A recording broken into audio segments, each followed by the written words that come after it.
नविता शुभांगी को माँ बाबूजी समझा समझा कर हार गए थे, लेकिन शादी के मामले में उसने किसी की ना सुनी। कोई ना कोई कमी उसे हर लड़के में नज़र आ जाती और झट उसे नापसंद कर देती। लेकिन भाभी ने शुभांगी को आत्ममंथन के लिए ऐसा प्रेरित किया कि आज घड़ी की सुइयां कुछ ज़्यादा ही तेज रफ्तार से भाग रही थी। काम निपटाते हुए पता ही नहीं चला कि कब 5 बज गए। माँ बाबूजी और शुभांगी आने वाले थे। अनिकेत उन्हें लेने स्टेशन गए थे। बच्चे भी दादी बाबा और बुआ के आने को लेकर उत्साहित थे।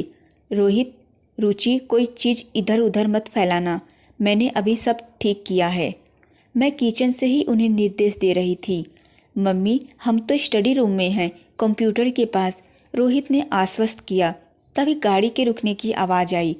लगता है वे लोग आ गए, मैंने सोचा और जल्दी से साड़ी ठीक कर पल्लू सिर पर लिया और दरवाज़ा खोला। बहुत दिनों बाद उनका आना हुआ था। मैंने सबके पैर छुए। खुश रहो बेटी, बाबूजी ने सदा की तरह अपना स्नेह भरा आशीर्वाद दिया और बोले, बच्चे कहाँ हैं, दिखाई नहीं दे रहे हैं। अभी बुलाती हूँ बाबूजी, कंप्यूटर गेम खेल रहे हैं। कब से आपका इंतज़ार कर रहे थे, कहते हुए मैंने बच्चों को पुकारा। रोहित, रुचि, जल्दी आओ, दादी बाबा और बुआ आ गए।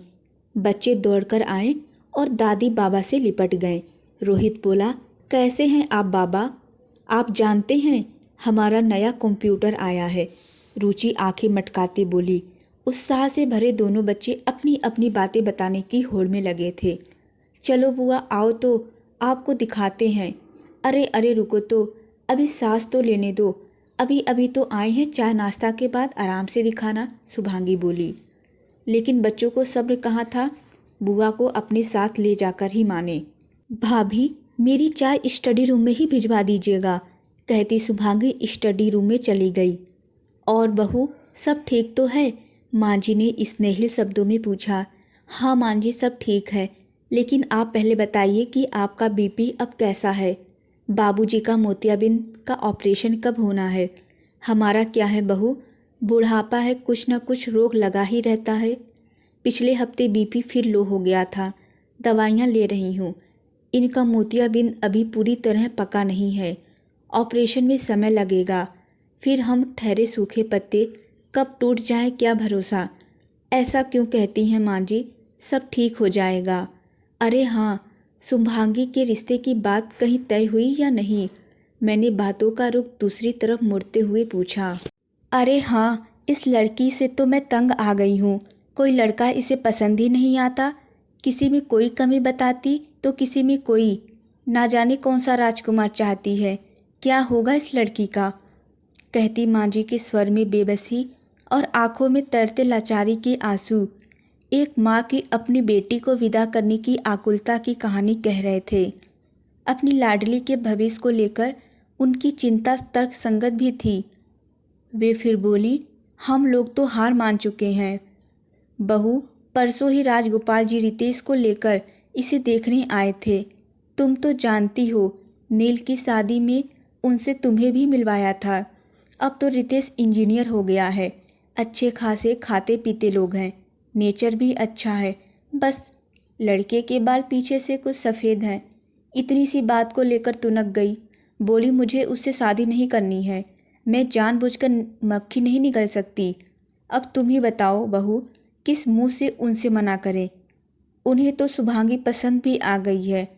अभी तो हमने कह दिया है कि शुभांगी के भैया भाभी से राय लेकर सगाई की तारीख बतलाएंगे, लेकिन इस लड़की ने तो हमें दुविधा में डाल दिया है। आप परेशान ना हो माँ जी, सब ठीक हो जाएगा।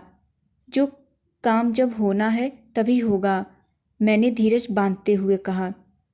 क्या बहू, कब तक इंतज़ार करें?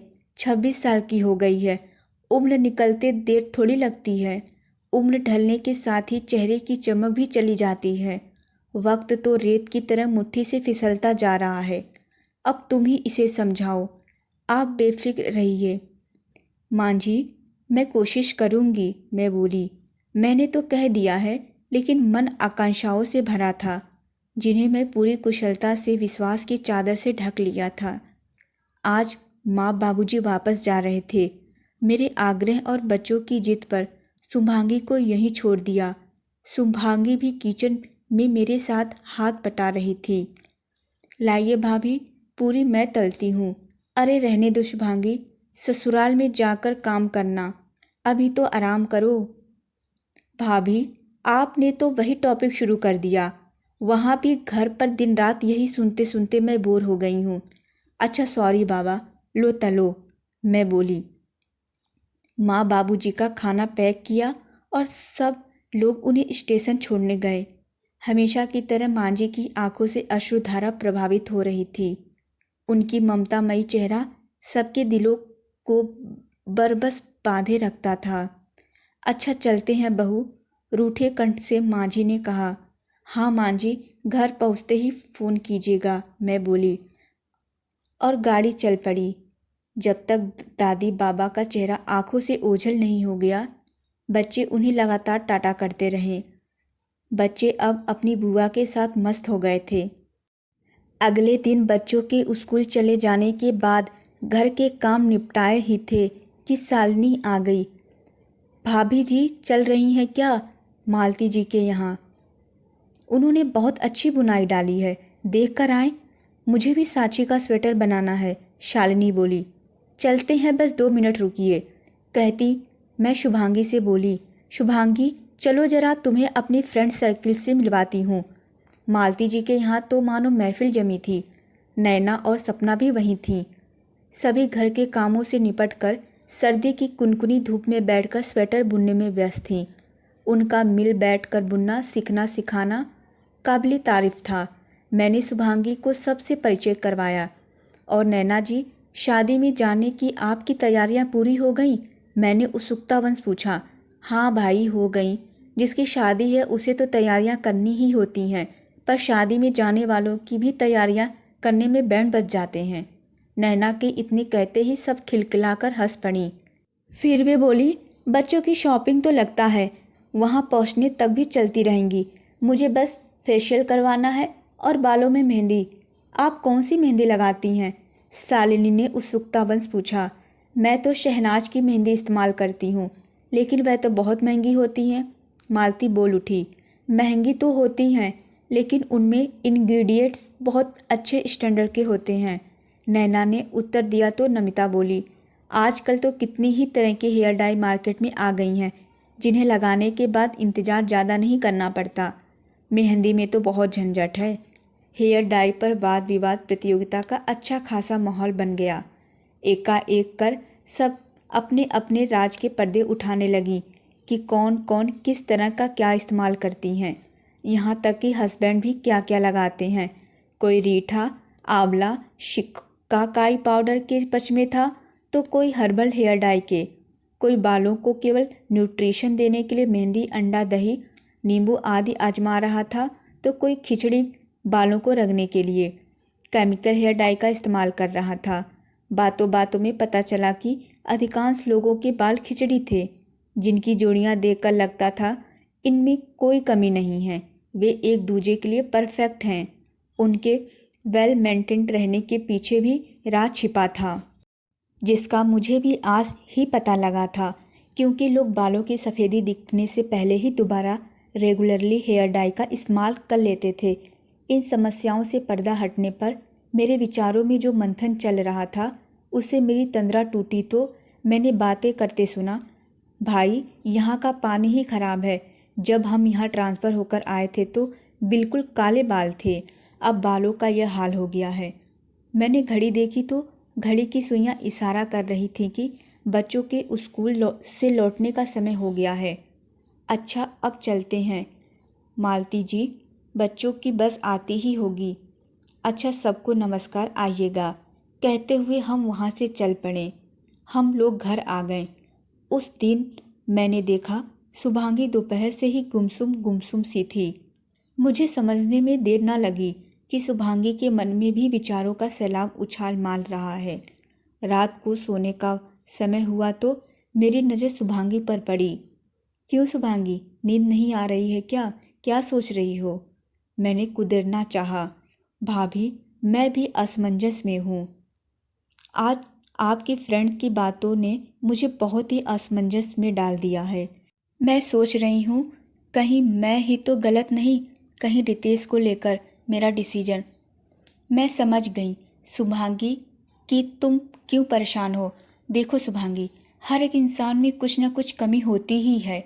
कुछ कमियां खुद में होती हैं जिन्हें दूर किया जा सकता है, कुछ कमियां नेचुरल होती हैं जिन्हें छिपाना भी पड़ता है, तभी तो लोग पर्सनैलिटी इम्प्रूव कर पाते हैं। अब तुम बताओ कि रितेश तुम्हें कैसे लगे। सच कहूँ भाभी, पहली बार देखते ही मुझे बहुत अच्छे लगे। नेचर भी बहुत अच्छा है, बस उनके बाल कुछ। देखो शुभांगी, अगर वे हेयर डाई लगाकर तुम्हें देखने आते तो क्या तुम उन्हें रिजेक्ट कर पाती? नहीं भाभी। देखो शुभांगी, तुम यह मत समझना कि मैं तुम्हें लेक्चर दे रही हूँ। तुम तो मेरी दोस्त जैसी हो, इसलिए इसे दोस्त की सलाह समझो। लड़कों का चरित्र और उनके संस्कार, उनके घर बार, उनकी सूरत व बाहरी दिखावे से ज़्यादा महत्वपूर्ण होते हैं। सविता दीदी को ही देखो, उनके लिए एक हीरा पसंद किया था रजय भैया ने, लेकिन वही दीदी आज इतना दुख और शराबी पति की प्रताड़नाएं सहन कर रही हैं। आप बिल्कुल ठीक कह रही हैं भाभी, अब मैं समझ गई हूँ। भाभी, आप कल ही माँ को फ़ोन कर दीजिएगा, मुझे रिश्ता मंजूर है। इतना सुनते ही मैंने शुभांगी के हाथ अपने हाथों में समेट लिए। मेरी आंखों में खुशी के आंसू छलछला आए। मैंने जब यह खुशखबरी माँ जी को फ़ोन पर सुनाई तो माँ जी खुशी से गदगद हो उठी और बोली, अरे बहू, तुमने शुभांगी पर ऐसा क्या जादू कर दिया, हम तो हार मान चुके थे। मैं सोच रही थी यह तो स्वतः घटित घटना थी जिसने शुभांगी को यथार्थ से परिचय करवाकर आत्ममंथन के लिए प्रेरित किया। मैं बोली, माँ जी, मैंने कोई जादू नहीं किया, वह तो।